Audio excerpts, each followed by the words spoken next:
Julle kyk die einde van die video, dit is super oulik. Dit is hoe 'n man gereageer het toe hy nou uiteindelik sy boekie gekry het. Kyk, hy was so opgewonde, hy was erger as 'n kind wat uitsien vir Kersgeskenk. Dit was super oulik geweest, maar kom ons verduidelik julle hoe werk dit in die studio. Natuurlik doen ons haar en make-up, maar hier is haar reaksie. Ek lyk soos 'n volwasse mens. Ek wil hê jy moet sê net nie meer dan nie. Ek love dit. Ag, dit is lekker. Dit is Ek het nie so op my matriek as myne gelyk nie. okay. So kom saam met my, bring jou tasies en dan gaan ons jou goedjies uitpak.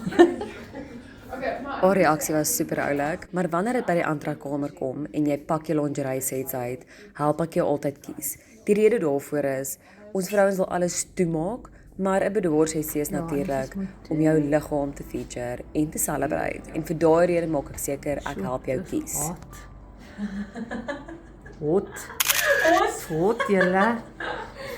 Ek het soveel vrouens wat na die tyd vir my boodskappe stuur en sê, Chantal, baie dankie, dit was so gemaklik, ek was so nervous, maar dit was so fun, jy het my so mooi gehelp. En dan sê hulle, ek kan nie glo, dit is ek op daai foto's nie, want natuurlik wys ek vir jou deur die hele sessie, hoe lyk jou foto's, dat jy net lekker gemaklik kan wees. Julle, dit is vir my belangrik, want op 'n einde van die dag moet jy gemaklik wees, dit moet lekker wees, en dit moet fun wees, en dit moet 'n awesome experience wees. Maar julle, ek deel 'n bietjie foto's en natuurlik haar man se reaksie. Ek het my doodgelag toe ek die video sien en ek glo julle gaan dit Dis wat jy gaan haal het.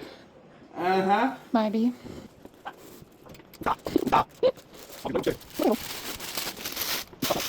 Jo.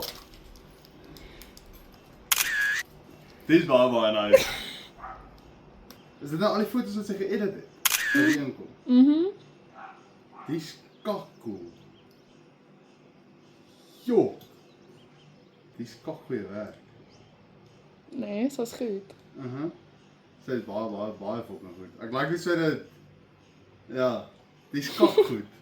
Is dit al wat jy kan sê? Dis baie goed. Hoe jy my laag? Okay, die smaal op jou gesig sê baie. Ons kan die foto daar in ons kamer laat hang. Dat part.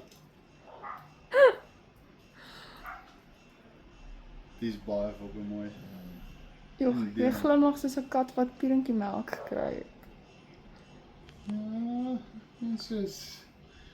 Kyk waarna kyk ek.